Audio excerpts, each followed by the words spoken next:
Hey there, everyone. Welcome to What Caught My Eye Hockey on our first episode. And we are excited to take you through some of our favorite things this week and give you an overview of what the episodes will look like going forward. And I'm joined, as always, by an incredible partner. I'll let him introduce himself. What's going on? Stephen Komlo. You guys might recognize me from the main show, the regular What Caught My Eye show. Good to be here. Scott, how we doing? Doing great. Happy to be here. Happy to talk some hockey.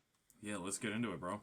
I think we can open with Pro Beach Hockey. For those who don't remember, it was 1998 to 2000 roller hockey with a ball in Huntington Beach, California, with some really cool tricks and twists on it. They had a ramp behind the net to increase skater velocity. They had angled glass, so normal glass goes straight up and down. There's angled in to keep the ball in play, so there were fewer breaks. And they also had a 2-point line, similar to the 3-point line in basketball. So if you got a real long distance goal, it counted twice. Dude, that's just bringing back just so many memories. I could just vividly remember just being glued to the TV watching this thing. Wow. They really put on a big show. They had bands playing in the intermission between periods. They had actual cheerleaders, which I've never seen in any other form of hockey. No. Bright colored jerseys, bizarre names, very, very strange names. But what'd you expect? And honestly, one of the cooler rinks you'd see until the Outdoor Winter Classic for the NHL in Lake Tahoe. Rare to see a rink that close to the ocean. Yes. And very cool to see. That was a bizarre thing. Gosh, And wow. There's just so much to unpack right there, just in the intro. yeah, and I think it did a lot for Southern California specific hockey wise because ice was hard to find out there, equipment was expensive, and this was just an easier way to get out there with a ball and a stick and run around, and that's what it's supposed to be. People love roller skating out there, right? Yeah. I mean, like it's any form of pop culture that takes place out there in the Venice Beach. There's always someone like roller skating in a Speedo in the background. Yep. And I think in this same era, if I remember, the Disney movie Brink came out where they were competitively roller skating. Oh, Brink! Wow. Yeah, I mean A deep cut back there with Johnny Tsunami, the original, yes. before he took the mountain. all the just like the tropical climate outdoor sports from the Disney Channel originals. And it makes Wow. sense, it's warmer out there, it's harder to keep ice cold, so find something else. And there's pretty good faux ice out there now. I've seen a couple rinks that are fully outdoors, but they'll tear your skates up. Yes. Yeah, like it's like a couple grades above like Nordic track. Yeah. But there is the Pro Beach Hockey documentaries coming out this summer, streaming somewhere yet to be determined, but has some serious backers behind it. It's got Jeannie Buss, the owner of the Lakers, as the producer. It's got two NHL system players who sort of came up with the idea. One of them is a goalie, I want to say in the Kraken or the Winnipeg system, who came up with this idea while he was recovering from a torn ACL. So he had a whole year off just getting better. And I'm sure, similar to us, saw it out there and forgot about it for a while. I mean, yeah, definitely like in the hockey sphere, like obviously outside of like major headlines, this is super eye-catching because like for it feels like our generation just loves that good old like mainline shot of nostalgia and, hearing that Pro Beach Hockey was getting a documentary, like almost like a tell-all pretty much, like this is Christmas in April. This is so exciting. I cannot wait for this. I hope they land a deal soon because I just need to get in there. I need to get in It there. is. And the street cred's there. I think Luke Robitaille is involved as one of the producers in one of the interviews on it. Wow. I know there were a couple guys who were playing in the league. It was mostly professional roller hockey players, but there were a couple guys who had spent some time at the show. So they had gotten a couple NHL games in, which is just to think about the skill level there is nuts. I mean, just there's so much juice right there. I mean, like Jeannie Buss, obviously of like the Bus Trust and the LA Lakers, that's huge. Luke Robitaille, Hall of Famer, record holder. I mean, Luke Robitaille is like a household name in any hockey house. I mean, there's some big stuff here. Like hearing all these names just like back to back to back reminds me. I don't know if you ever watched Rocket Power growing up. Speaking Absolutely. of nostalgia, Woogity, woogity, woogity. yeah, exactly. They had, if you remember, they had a street hockey episode where they played like 3-on-3 like street hockey, and Martin Brodeur was like the goalie for the other team. I had forgotten about that, but I remember it now.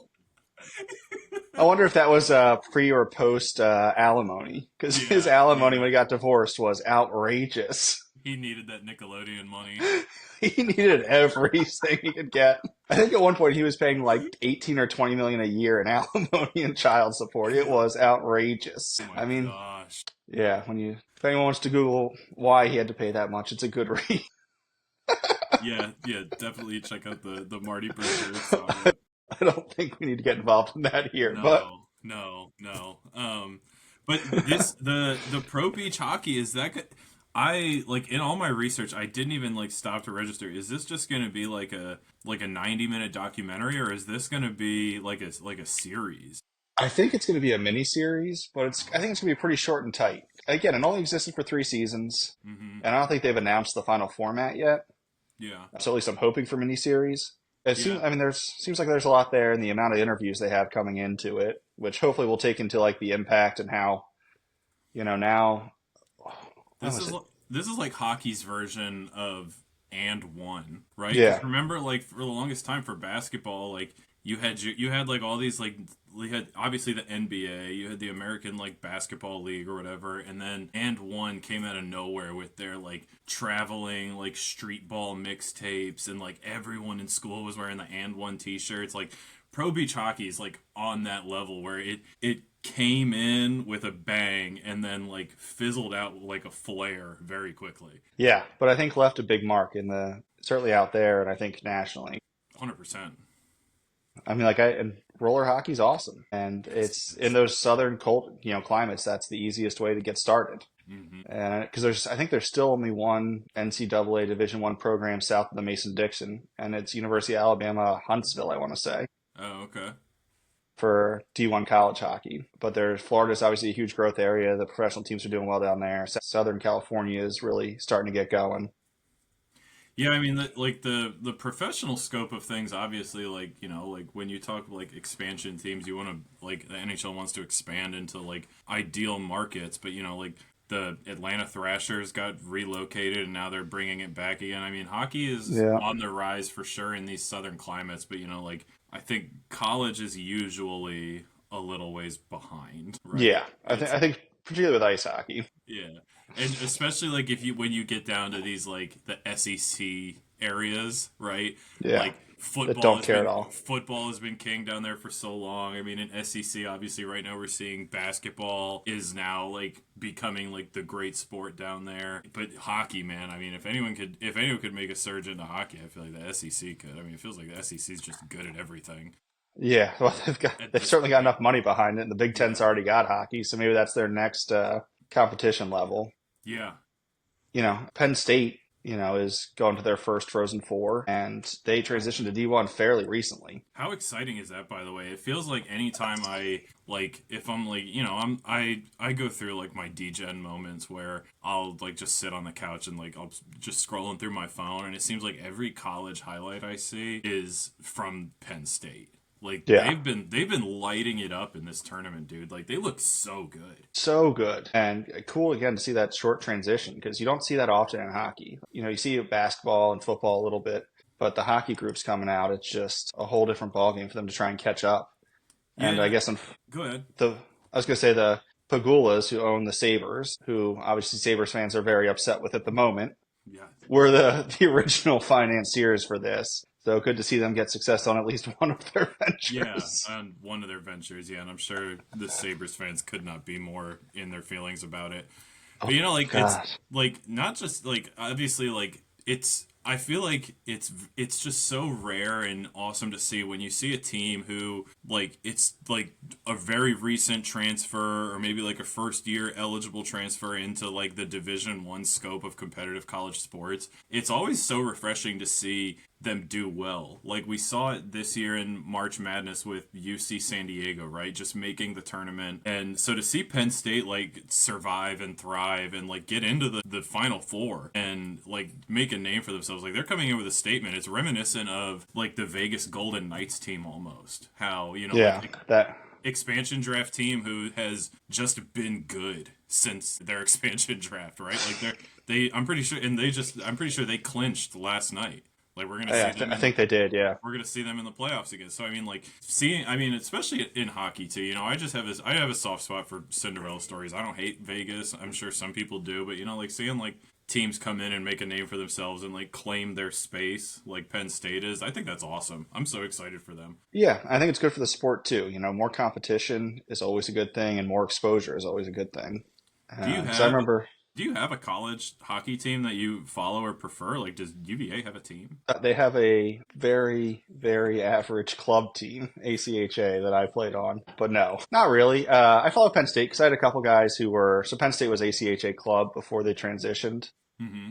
D1, and they have a huge system, unsurprisingly. I want to say they have like 30 campuses that all had ACHA club Division 1 teams for the most part. And so when they were transitioning, they put out like an almost an open tryout call to Oh all the wow. players on the club systems to be like, "Hey, come try out. If you're good enough, maybe you'll get to, come here and play." And it's like an invincible type story where almost certainly in the eyes of the tryout holders, no Yeah. one was going to make it, but a good way to get attention. Yeah, they find their Vince Papali.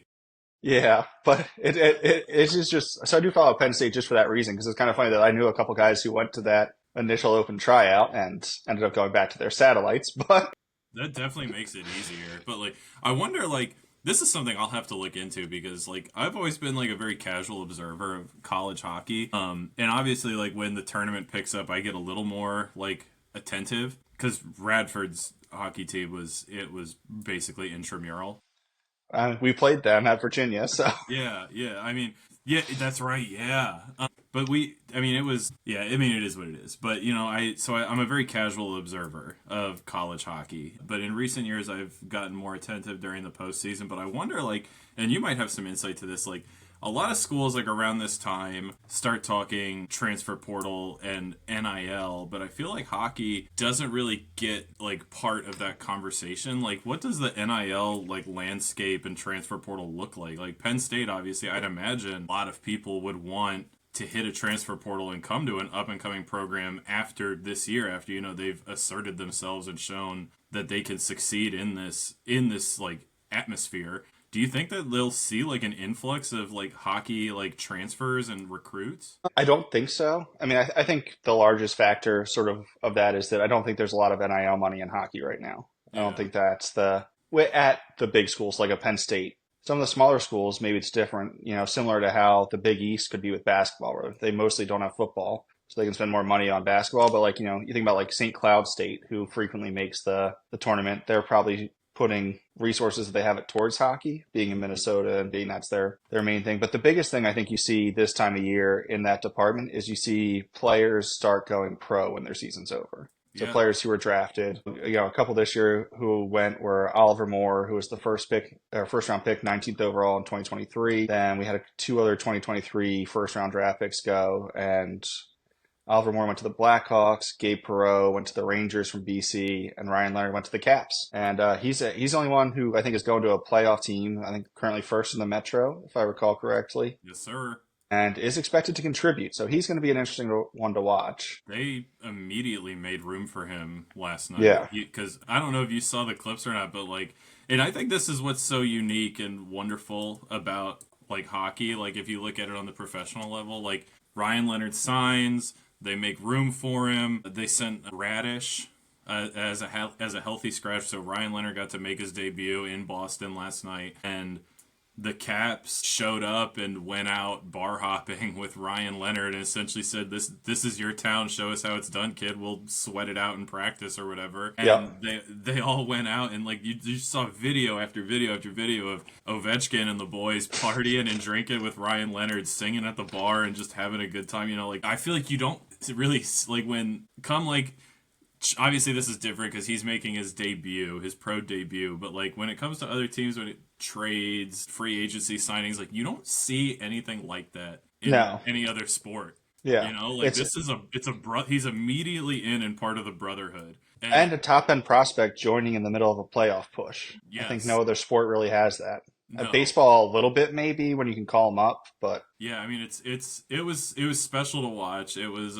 I was having I don't know if you listened to Nick and Stevie's episode today when it came out, but I was having internet issues last night and so I came home, was trying to just wait it out, wait for Xfinity to figure their crap out. And when they could come like 6:30, I was like, man, I can't do it. I gotta go watch this Caps game. I can't just sit here and do nothing. So I went and I watched the Caps game and watched Ryan Leonard's debut. It was awesome. Yeah, that is really fun to see in college hockey. It's a cool thing, and it's great for U.S. hockey that it sort of transitioned. Because I feel like 5 or 6 years ago, it was guys who were undrafted free agents who were signing at the end of their college careers instead of having so many first round picks who are playing NCAA hockey, whether they're from the U.S. or not. But it's become a really viable path relative to juniors in Canada or going to Sweden, those Yeah, types of I options. think that's also something that makes hockey so unique from the other major sports is like, you tell like the casual observer would see like 2023 top prospect Ryan Leonard joins Capitals after Boston College folds in the tournament, right? And but like with other sports, like I sat next to a guy in college who ended up getting drafted by the Rockies, I think, and he was gone, packed his bags, and in the farm system like shortly after the draft. But the Caps draft him, and then he continues to play. So I think that's very different. Is that he gets to continue to play at BC, and then like 2 years later, he's signed and now in a pro jersey. Like I think that's so different. Like imagine in the NFL. Imagine Shador Sanders gets drafted, but then continues to play At at Colorado. Colorado. Like that Yep. doesn't happen. No. And I think that is one of the things too that's really different about hockey versus every other major sport too is the line rotation. Like how many players you need to have going out all the time. Yes. Like realistically, you're talking at least 18 skaters are seeing the ice every night. And so like in football, it's, obviously there's 11 on 11, but it's not that shifting out, like the on the fly, jumping over the boards, line Yeah. changes that I think open up a lot of different things where it's like, okay, we want this guy at some point, but like we're not ready for him. He needs development. What do we do? And And in other sports they get sent down. The Orioles did that with Jackson Holiday last season, right? He came up, mhm. had 70 at bats, didn't perform, and then it was back to Norfolk. But like here these guys like they're not forced out of school. They get to stay and continue not only to develop as young prospects in a barn where they've already spent some time and like built chemistry in the locker room, but they also get to continue their education, right? And their Yeah, like maturing process. It's like you're drafted, we want to commit you. We're not necessarily like inking anything official. It's essentially we're drafting the rights to you, right? It's that we get like right of first refusal when it comes to that player, and we'll talk to you soon. yeah. And I think the interesting flip side of that too is that people can run out the clock on their contracts. Like I know that's a thing with one of the Flyers goalies right now who really didn't want to come to the U.S. when they brought him over, wanted to stay in Russia for a while in the KHL, and they were kind of like, no, we're not going to do that.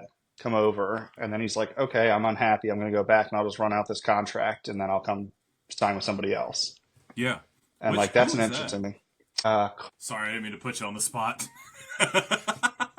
I was going to say the name, but there's like three goalies they have right now with like Russian sounding last names. Kolasov, maybe. Oh, It's either okay. Kolasov or let me look it up real quick. When you look up Flyers Russian goalie, Ivan Fedotov is the first one that comes up. It might be Fedotov, Yeah. yeah. But I wonder if Fedotov, because like whoever it is, like had to spend like 2 years in Siberia. It's crazy. I mean, yeah, he's got Yeah, he's an some older really. guy. He's 28. He's got some Yeah, really Russian sounding teams under his teams yeah, played for. yep. I can't even begin Um, to pronounce half of these. I'm trying to see where he ended up. Oh, yeah, because he did his military training. This one still says dates joined 2024 Flyers, and that's Yeah, I think that's when he was drafted, because he was drafted in 2015. oh okay. Yes. Okay, so yeah, so he was going to join the Flyers in 2022, 2023, and then was arrested for alleged evasion of military service and sent to Siberia Good lord. um, to serve his time, I guess. And then when he finished that, he came over, but there was a lot of mess in there. You want to talk good movies? I mean, if this guy wins a Stanley Cup, Yeah. Disney will be on the phone. Yep. I've been trying to find Mystery Alaska on a streaming service for a while. No luck. No, it'll show up eventually, but what a great movie. I haven't thought about that movie in years. Wow. Russell Crowe at his peak. Yeah. Was it Prince who sang the national anthem? Or I it was think it Prince was. or yeah, it was like some big pop star at the time. And they're like, make it as long as possible. The Rangers can't survive the cold. God, the pair Russell Crowe had in this movie is Russell Beautiful. Crowe, Burt Reynolds, Hank Azaria. I mean, God, what Yeah. an all-star cast. You could rent it for Very underrated $3.79 movie. on Prime. Yeah. I'll wait for it to come free on Yeah, streaming yeah. somewhere. I don't I don't blame need you. it that badly, Yeah. but the anticipation will make it better when it finally happens. God, man, what a movie. Was that 99? Yeah, It's right in the 99. middle of Pro Beach hockey. There we go. Yeah, full circle right there. So they're in 98 to 2000. But back to college real quick. I mean, we have the semis are set to go on the 10th. We Yep. got Denver versus Western Michigan and Penn State versus Boston U. Who you got? Unfortunately, I think it's going to be Denver and BU. Denver is a powerhouse. They're also aren't they the only team that was ranked coming into this? Like I Oh, they might have been. They're the only team that's ever won 10 national championships. no, yeah, another good point. Oh, And they Western won in, Michigan was ranked. Sorry. okay. Yeah, they won 2022, 2024. And speaking of fun hockey movies, their little throwback is Craig Patrick was a two-time national champion with Denver. What years was that? I want to say in the 60s. Wow. And then before being the assistant GM and coach for the Miracle team under Herb Brooks. And then had a career as the Penguins GM from 89 to 2006 with two cups in 91 and 92, and drafted Sidney Crosby, Evgeny Malkin, and Marc-Andre Fleury before he left. So What a a lot of good karma for Denver going there. I mean, yeah, I mean that just I mean like when you put it like that, that's a team that's just built to win now. And their coach is young. He took over, I want to say, in like 2018 or 19, Oh, and okay. was only 28 at the time. So he's in his mid 30s right now. So So you he's got got a so long career ahead of him you're picking the boys from the Rocky Mountains to pull this one out. to go all the way. Yeah, I think they got it locked up. Yeah, like I said, I've been a very casual observer. So like everything I've seen college hockey related has just been Penn State, Penn State, Penn State, Penn State. Yeah. Like when you put it like that, it's hard to root against. It's hard to root against Denver. I'll be rooting for Penn State, but Yeah, BU is going to be a tough out too. you'll hedge your bets with a Denver bet here and there. BU's a really good club. They're rolling. I'm hoping for Penn State.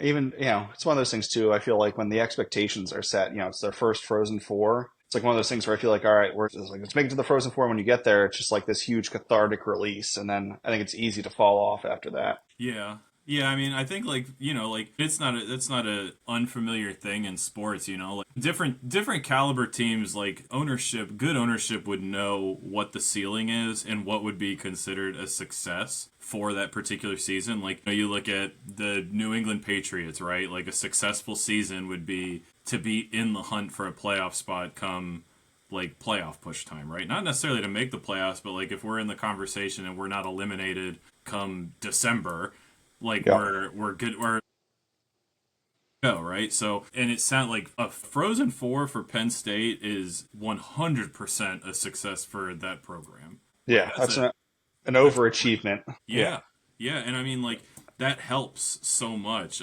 Nick was highlighting about like the basketball tournament, how like, and it's obviously different because there's just more money in basketball, but like these like postseason tournaments and wins and bids in these tournaments just means so much for the school, right? And so you think like in this is Penn State's inaugural season in the college hockey playoffs, correct? Or is this the one I of? I think it's their first. Let's see. But I mean, like for a season that's in its just like very, very, very early Okay, years, if not their so this is first actually their year. fourth. So they were there Okay. 2017, 18, and 23. I mean, in the grand scheme of like building a program and like building a reputation and getting your recruitment and everything you want to where it wants to be, I would say that's a huge success, right? I mean, how Absolutely. many teams compete in this tournament year after year after year and don't even sniff this sort of Frozen Four. depth in a tournament? You know what I mean? So I mean, absolutely, like unequivocally successful for them. Yeah. And I think it's one of those cool things too, where like being a newer team, I don't know if you've ever looked at watched one of their games or looked at images of their rink, but getting to design like a newer rink really gives you a lot of options. So they have a big fan section called the Roar section that's right on the ice, and Ooh. trying to replicate what the basketball teams do, where you have the student section behind one of the goals. Yeah. But I remember a couple years ago when Grand Canyon University was transitioning for basketball, and there was a new sports. They built this stadium and like talked to the students and like, well, what would make you come to these games? And built like all these interesting things in the stadium so to make the best atmosphere possible, which I think Oh, has helped lift them. that's awesome. And I think probably helps lift Penn State some too, because and like a lot of the old barns are really cool. Like Princeton's stadium is tiny. It's this low slung stone barn that's totally beautiful, but not very big, not very intimidating, I would guess, unless Mhm. it's, an Ivy League championship. Yeah. But, you compare that to Cornell, and Cornell has a good student section, a little bit bigger, but has tons of traditions. Like they hand out newspapers, and when the other team's skating out, they all have the newspapers up. Yeah, like there's thinking about that as like, one of those tenets of program building as a newer program that can kind of give you a leg up of like, how do you create that amazing atmosphere?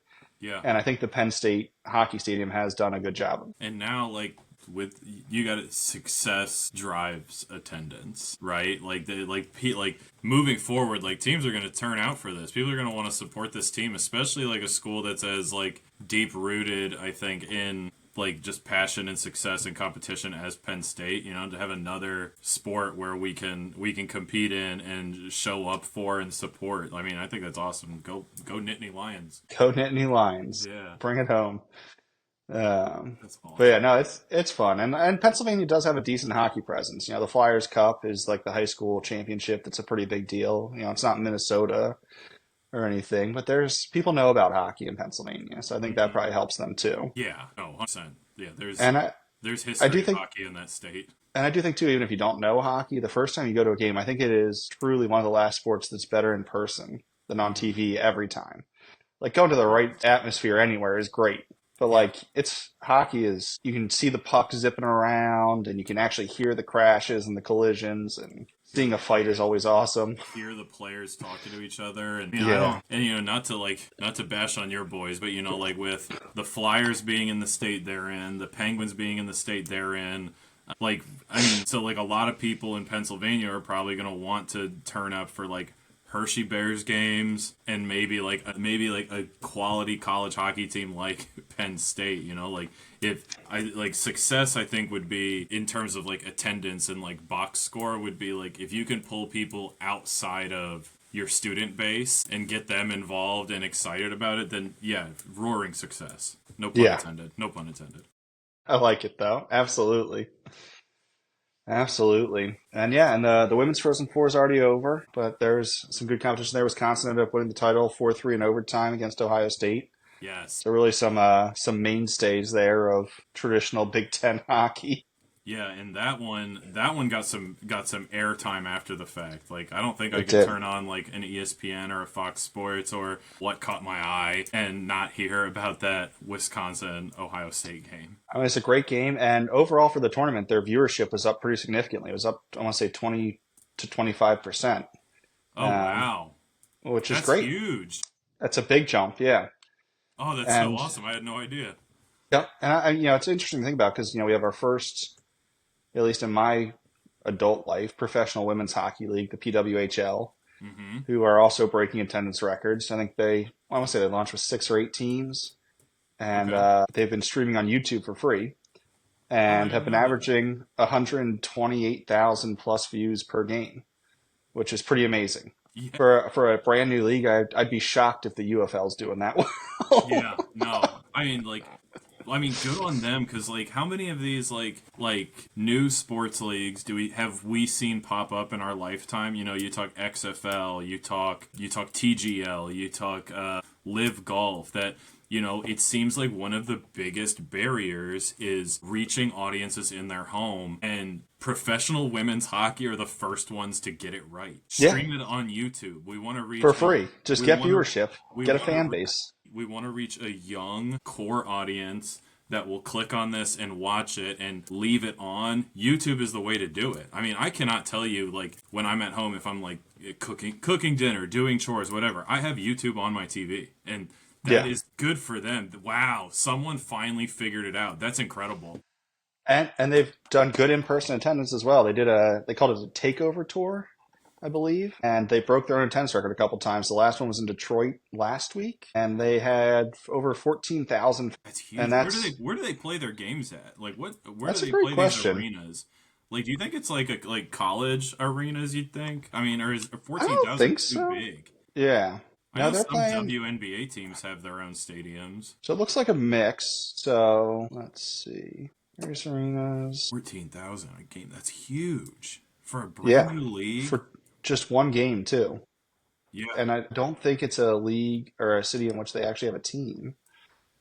Oh my Um, gosh. so, yeah, Yeah, so I mean, here's their that's a town that's making a case to have a team though. Oh my gosh. yeah, because they're going to expand. So currently they're in Minnesota, Montreal, New York, Ottawa, Boston, and Toronto. Okay.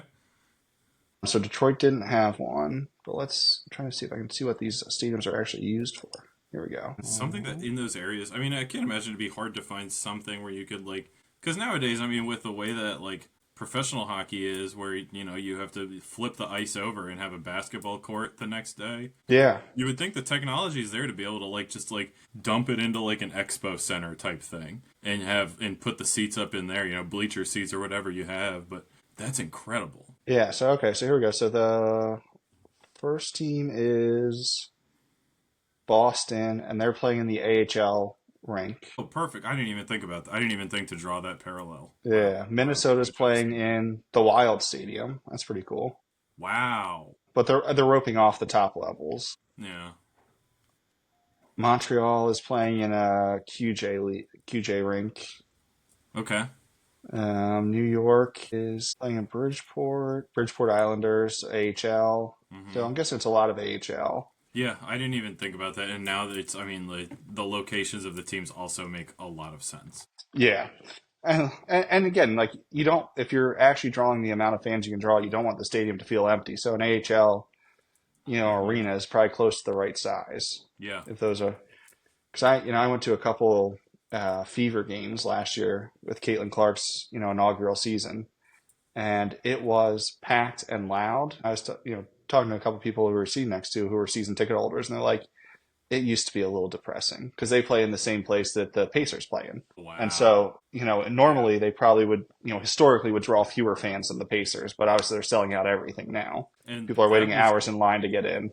that was something I remember hearing about a lot in her like inaugural season was teams like so like when they came to town to play the Mystics, they would we're gonna play this game in the Wizards arena. It Yeah. seems like a lot of games were being moved to the NBA arenas just to accommodate the amount of fans that were showing up to see Caitlin Clark. Yeah. And I think it'll be interesting too. Sorry, I'm just trying to figure out when next Winter Olympics is what, 2026? Yes. I'm curious if the PWHL will get, you know, more people will watch the American women's team compete, and they should theoretically be the front runners with Canadians for gold. Yeah. And I wonder if they can find a, sort of a transcendent figure like TJ Oshie back in the day with his shootout goals Yeah. that just sort of captivates the nation, and people will hopefully tune in more to the PWHL and keep it going. Dude, that would be I mean, I'm all in. Yeah, That's incredible. I didn't know they were streaming free on YouTube, so that's a great thing. Nick always says, if you walk away from the show learning something, then it's a successful show for us. And so that's definitely like a huge takeaway for me is that it streams free on YouTube. Like, what more could you yeah. want? Hopefully That's the people listening too, and it's good hockey. mm-hmm. Yes. No, Like they're great athletes.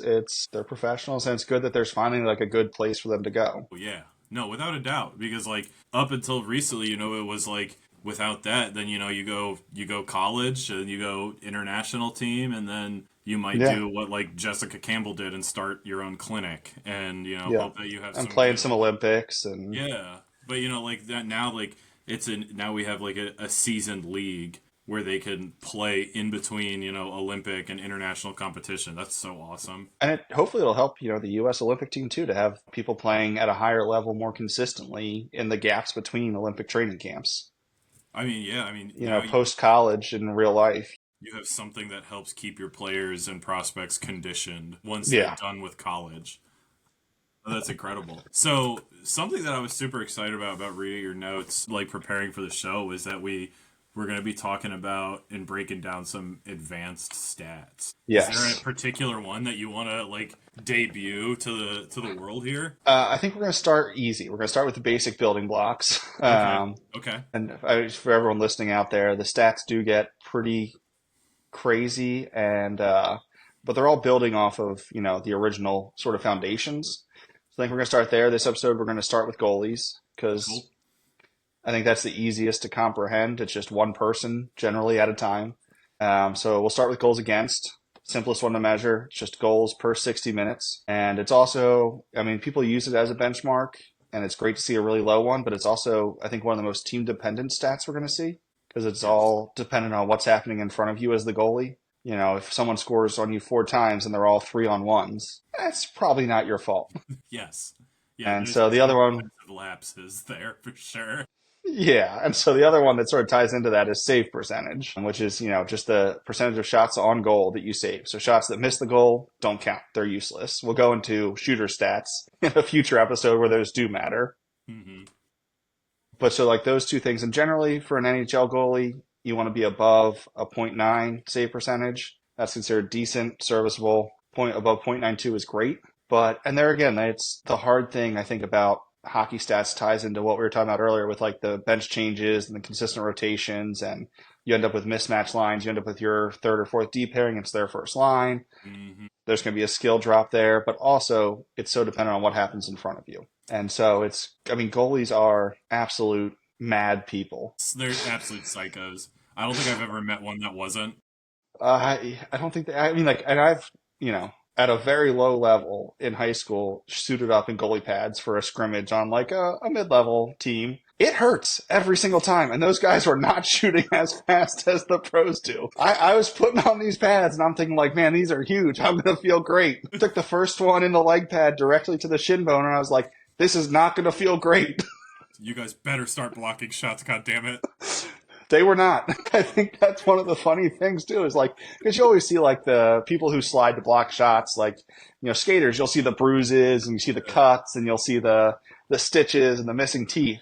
But when a goalie comes out of that game, there's a good chance they're covered in bruises because they're taking Yeah. 90 plus mile per hour rubber biscuits Yes. wherever they can get their body in front of it. Yes. And like, And it hurts. do you remember the picture that came out? I think it was last year of it was like a before the game and after the game of, I think it was Bobrovsky, and he had like sweat, like 20 25. 25 pounds of sweat. And it's Yes. like, now imagine like I imagine that, and now I'm combining it with your story. Like, imagine I lose 25 pounds of my And it's just your organs that are yeah, left getting hit. natural, like well-fed, like cushions on me, Yep. and now I'm just deteriorating them over a game and just getting peppered. And, and they are so athletic. It's crazy. Like my best friend from growing up was our goalie, and uh, doing the presidential fitness test. I think that's what they were called back in the day in Yeah. high school. He was doing like a plus 13 on the VSIT reach. I was like a -3. Have you ever like? I mean, I'm sure maybe you have, but like I remember one time I tried to do stretches like I saw goalies doing on TV. Oh Good God, yeah, Lord. Oh my gosh. excruciating. To just like spread your legs out and get your knees to the ice and lean forward and bounce like, oh yeah, this feels so no, No, I'm not a contortionist. I can't do this. I have tried to do it, and I've tried to do it on ice and pads. Help me up. And excruciating. I tried to do it, and I literally just like kind of like gave up and like dead fished over and rolled over, and I was like, never again. I'm gonna be a stand-up goalie. Yeah. I'm gonna be Hextall for the rest of this scrimmage. I'm not going down unless it's a 2-pad stack. No, this is awful. Oh my gosh. But I'm just amazed by that they do it once and they're like, yep, this is what I want to keep doing. Hmm. And like, like I was a defenseman, so I'd block shots and it hurts, but I wasn't doing it every shot. Half the time I was like, get out of the way so you can see it. Yeah. And you get a nice break every like 60 to 80 seconds, Oh, you know. You get to go sit on the bench for a little bit. yeah. Although I'll tell one quick story, funny goalie story. I must have been in middle school at the time. and our team was pretty good. And we ended up keeping possession of the puck probably for like 15 minutes in a period. And finally, like someone on the other team gets it and like just tries to ice it and throws it down, and it's heading towards the net. And we're all just like, all right, our goalie's got it, whatever. And he's standing in the net, and it's getting close to him. He's not moving, so we all start yelling, and it slides past him. He was asleep, standing up in the net. That just means you guys had been doing such a good job all game that he felt comfortable. What a lunatic. Absolute lunatic. What an It was absolute lunatic. hilarious. He was just asleep. He He's was just like propped up on his stick. He was standing upright. see, I in my head I pictured like you know how like goalies will like glide forward and just kind of like Yeah. lean forward on the knee pads. Oh, No, but he he was was just standing straight up, just out. my god. Oh, dude, you could never let that dude forget that. That's so funny. My gosh. There So was you brought up good. a really, really good point with like goals against versus save percentage. And like, I think save percentage is a great like measuring and measurement of a goalie's acumen. You know, the first quote that comes to mind when I think save percentage is a good goalie will stop every shot he's supposed to stop. A great goalie will stop shots that he's not meant to stop. Right. Yeah. And sometimes when I'm watching games and like you know you'll see like the camera's panning around during warm-ups and it'll go to the goalie and inevitably you'll see like their record, you know, wins, losses in overtime. You'll see their save percentage and then you'll also see their goals against average. And like I don't know if it's because I'm getting old and I'm like thinking about it more, but like lately seeing the goals against average show up on the goalie stat just doesn't seem fair because there's so many intangibles. You know, you brought up like mismatched D pairings with opposing forward lines, or you even just talk about like lapses in judgment where you know a defender checks up and you end up with a 2-on-1 rush or a 2-on-0 rush. I mean, I think it's just I don't think it's fair to judge goalies on goals against. I think the save percentage is 100% what I look at first when I look at a goalie and their acumen for the night. Like, you don't think that's the number I'm looking at to see if Yeah. Ovi's going to score tonight? You know what I mean?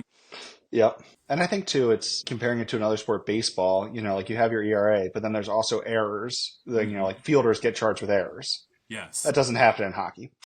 It's correct. just, there's just goals against. It doesn't matter if someone tripped over the blue line and it turned into a 2-on-0. Or you think like in terms of like, or you think in terms of football, right? It doesn't matter if if the ball hits the receiver in the hand and they bobble it and it gets caught by the defense. It still shows up as a pick for the quarterback, Yep. regardless of whether it was thrown right to the defense or if it was tipped or whatever. It all shows up as an interception on the quarterback's record, right? And so like that, I think those are good parallels to draw when we're talking goals against. Is like is the goalie the last line of defense for the goal? Absolutely. But does the number tell the whole story? 100% not. Yeah. And I think in that sense too, like goalies and kickers are similar too, where it's like when everything's on the line, this is the one person you're staring at. And it doesn't matter what anyone else did to lead up to this moment. This is it. It's where we are right now, and we're just going to have to deal with it. Yeah, like someone ends up on a breakaway. It's like it doesn't matter that, you know, the other five skaters on the ice bundled something to get to this point. It's just whether or not the goalie's going to stop it. Yeah. No, I think that's such a good, like, advanced stat line to start off with and start this segment off with. I'll come up with like a little musical number, some sort of intro for the stat section because, like, I can tell we're going to have some, like, really good and probably heated conversations about this. Yeah, it's going to be Because fun. some of the stat lines really get me fired up, and like this is one of them. You know, you talk about Yep. it's like oh well his goals against average is me. No, stop it right there. Nope, That's not about him. no, we're not. Yeah, that's as much that should be as much a team stat as anything else. Yep. Oh, that's a good one. That's a good one. Okay. Is there anything else you wanted to say about the No, stats? I think that's a good opener, and we're gonna, like you're saying, get into some real deep dives with it as we go forward. But it's building those fundamental blocks and sort of establishing those two categories, like because like there's so many stats out there, and be like, which one is actually indicative of a single person's play, and which one is more of a team issue, a scheme issue, something else issue. Yeah, we could go deep with some. We start talking like forechecking patterns and everything when we get into it. Oh, I'm Yep. so excited. Yep. It's Talking gonna about be like a good percentage time. of possessions in zones per player. Yes. Yeah, It's gonna get that's gonna be like if we're talking about like just like wading into the pool, that's like down that's there a little way bit. deep there. That's where the sharks are. That's where you get swallowed. Yes, yes. But yeah, and then so going along with the stats section, one section we're not going to go into too deep in this first episode is fighting. I do love the fact that hockey is the only sport where there's still legal fighting, and it's just a part of the game, albeit a smaller one now, Yes. and will probably continue to shrink. But if anyone out there is listening and wants a quick refresher before we start going into it further in detail, The Last Gladiator is an excellent documentary to check out. It's an older one, but it really goes through the history, the culture, the risks, and sort of how it came into existence. It's it's one of if not the like favorite and go-to documentaries for me. If anyone has seen the movie like Goon with Sean William Scott, this is the perfect real life documentary behind the scenes representation of that movie. And it not only do you get like real stories from real like ice brawlers that go way back to like early days of hockey. I mean, you get some really really good like reasoning and logic and justification for it. And I think when we had you on the main show, God, it had to have been close to a year ago. Yeah. You swayed Nick, which is not an easy thing to do. You swayed Nick by saying hockey is one of the only sports where if the referees aren't governing the match fairly, the players have to take that governance into their own hands. And this is, I mean, fighting is that the embodiment of players governing the game themselves. And like it's a wonderful wonderful thing. And it's one of the things I love about hockey. It's one of the things that I think pulls casual viewers in and brings like helps grow the game even more. And when people realize why people fight, it's a great thing. I don't think I could ever Yeah. say anything negative about fighting in hockey. Yeah. And again, as long as it's done in the proper manner, like both guys squaring up where it's happening, you're good to go. And I think what you're getting at, which I agree with, is that it's about accountability. Yes. Because you see things all the time, and I mean, the MLB has their own little brawls at the pitching mound, and that's cute. But I feel like you see it a lot in the NBA and the NFL where people start jawing at each other and, sort of wailing about, and they know there's no repercussions. Hmm. There's no, I mean, like, they could get fined, they could get suspended, but there's no possibility that the next time they're out on the field that someone's going to drop the gloves, square up with them, and they either have to admit that they're not willing to do it or they have to do it. Yes. And I think that's a really interesting part of like the hockey culture. And I think that accountability does run deep in the sport where you have to rely on everybody else on your team because you can't be out there for, as large a portion of the game as you can be in other sports. Yes. And I think like something like I also like it's indicative that like there are some teams. I don't think every team has someone on the roster now. They used to, but some teams still bring in guys strictly for that to impose accountability on the other team, right? Yeah, For the Caps, it used for to be physicality. yes. For the Caps, it used to be Tom Wilson, and he's like Yeah. developed and evolved his game, and now they have McElrath, and like every team has somebody that can help push that accountability and hold the teams to a standard of like what's to be expected, right? And Yeah. like And I think one of the, sorry to interrupt, no, keep no, going. please, please, please, I was please. going to say, I think one of the interesting things you see now with it is a lot of times you see teams that draft, a very highly regarded prospect will bring in one of those guys just to have on the bench and be like, hey, if you fuck with this guy, he's coming out there. Mm-hmm. You know? And the games evolved and developed in such a way to where like some of these guys can actually play. Like, Yeah. like it's no longer They like have to be. It can't just be a fourth liner who sits there until it's time to fight. You need to be able to participate now.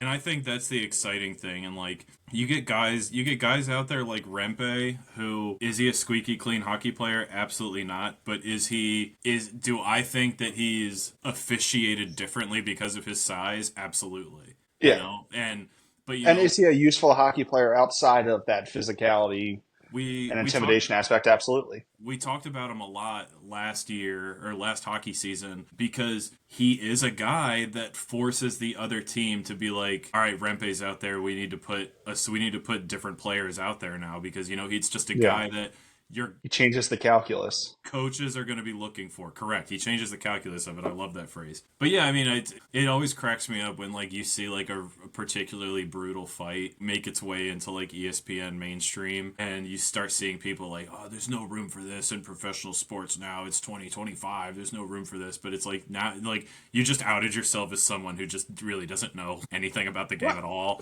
yeah, To say that make a blanketed statement like there's no room for this, really? Come on. yeah. Well, and again, that's why I laugh too when you see like the other sports where it's like, oh, I'm gonna kill that guy. It's like, well, you're not. You're gonna go get in your really nice car and leave here with no concerns. Without a bruise on your face. Yeah, All your teeth perfectly intact. exactly.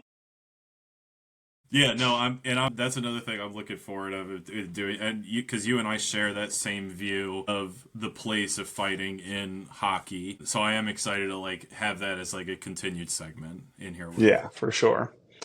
For sure. And all right, should we wrap up with our team roundups? Yeah, sure, let's do it. Yeah. So I'll go first. Philadelphia resident Flyers fan. Of course, they just fired one of the most infamous coaches in the NHL, John Tortorella. He's a good coach for a while. He got them through some rough spots, but when I think they started shedding all that, what top end talent they had, which was not a ton, Yeah, he understandably lost his will to coach and pretty much said as much in his press conference. I have no interest in learning how to coach this type of team in this type of yeah, season. But since he left, it's a breath of fresh air, and change can do a lot of good things. But Matvei Mikov, the Flyers' future hope on offense, is averaging 2 points a game since then. So that's so hopefully he good. will keep scoring and they'll keep losing so they don't drop too far down in the draft. What a And go Flyers. Do you think we'll see Torts pop up on another team? He seems like one of those guys that's just able to endure. And like no matter like what you think of him or what people say about him, he always seems to find a way of like popping up somewhere else. I think he will, because I think there are always teams that need someone like that have lost the thread in terms of like culture and control with their players and need someone who will come in and he doesn't give a single shit. No. He's like, you're going to do it my way or you're not going to play. I don't care who you are. Yeah. And so I think it's a good reset for programs sometimes. And I do think he's capable of coaching at the highest level when he has a good team. Yeah. But he is a notoriously difficult person. There's that aspect as well. Yeah, you got to prepare yourself for Tortorella if that's an Yeah, option you're going to consider. I'm curious to see if he pops up anywhere. I think he will. It was really funny, like looking to see like like if you I googled today top teams Torts could coach for. Well, big mistake googling that the day after April Fool's Day because it turns out a lot of like fan run blogs like I'm sure you're familiar with like the Caps have like Russian machine never breaks. Yep. Well, a lot of teams have pages like that, and the first one that popped up was Torts is the front runner to like come into the Edmonton Oilers organization, and here I go down the rabbit hole, read the whole article, only to see April Fools April at the very Fools. bottom. Jesus Christ, you gotta be kidding me! Makes sense. Yeah, yeah, yeah. I mean, have are people in the Philly camp talking about who's next? Not specifically, but I think there's a general saying in these circles that says, as a GM, you get two coaches, and then the third one's sort of the hang them or hang yourself. Yeah, And so this will be Briere's third coach. So this is sort of his make or break. And yeah, I mean, I'm sure people are hoping, which anyone who has an opening this year, I'm sure will be hoping that the Denver coach that we were talking about earlier becomes available, which yeah. I'm sure he will not, because why would you leave a place that you just won two national championships in the last 4 years Right. for the instability of an NHL job? But no, I mean, the good thing about the Flyers is they're generally willing to pay for coaches. They're not afraid of that. Yeah. So then it just becomes a decision-making thing. It's like, do we trust these guys to make this choice for us? Hard to say. Yeah, that is a tough one. That is a tough one. So that's something I'm going to be watching very, very closely because, yeah, Danny Briere being on coach number 3, that's a GM that's got to be a scary feeling. Yeah, I think so. And I think that's just one of those things that, like, you get to a certain point and you can't blame anybody else. It's just like, Hmm. this is where we are. This is my fault. Yeah, yeah. Again, accountability. So there isn't a whole lot I could say about the Caps that isn't being said anywhere. So instead, I'd like to use my team wrap up to talk about a team that is on a huge streak right now. I want to talk about the St. Louis Blues. 10-game win streak. They are just cementing their wild card spot. They're 5 points behind Colorado with 6 games left on the schedule. And Jordan Kyrou, Robert Thomas firing on all cylinders. They're leading the game. Kyrou leading the team in goals. Robert Thomas leading the team in assists. They look really good. I went out of my way to watch that 10th win, and it's impressive to see like the Blues resurgence. I mean, because like really, I mean, realistically, the Blues haven't been on my radar since like David Backes was there, and so it's I get cool. that. It's cool to see. It's cool to see them ending the season on a strong note, letting the whole world know that like, yes, there's the Great Chase. Yes, there's McDavid. Yes, there's Draisaitl, and like, yes, the Kings look good again. But like, we're here too, and we're gonna make sure everybody knows it. So I'm very excited to see how they end up with these last what did I say 6 games. To see how they end up with these last 6 games, to see what they can do, because I mean, 10-0 at this point in the season, that's a statement. I mean, that's something That's that, like, just that's getting hot at the right time. yeah, I mean, and like we talk about it with any sport, really. I mean, like teams that make deep runs in the playoffs are teams that have figured it out and get hot at the appropriate time. How many times in baseball, come October, have we seen really good teams go cold? You Yep. know what I mean? And so this is something that I'm taking notice of. I'm sure odds makers in Vegas are going to be taking note of this as well. So keep your eyes on St. Louis Blues for just an unprecedented run here. This is going to be awesome. Absolutely. Yeah. It's going to be a great finish to the season. I can't wait. Yeah, we can do another Blues update next time we're on. Yes, I can't wait. I'll be sure to have one ready. Here. Cool. So anything else you want to say before we wrap up? So, No, I think we're all set. Thanks for coming on, and thanks to everyone who's listening out there. We hope you'll keep following us as we move forward on our hockey journey. yeah, What caught my eye? if you made it this far, be sure to like the video, subscribe to the channels, hit us up on any of our socials. These episodes will usually come out, I'm assuming, the day after we record them. So Spotify, YouTube, iHeart. But yeah, thanks. And thanks for letting me be a part of this, Scott. I'm super excited about Right? it. Thrilled to have you on it. It'll be great. Right on. Well, thank you, my friend. All right. We'll talk to you soon. Bye.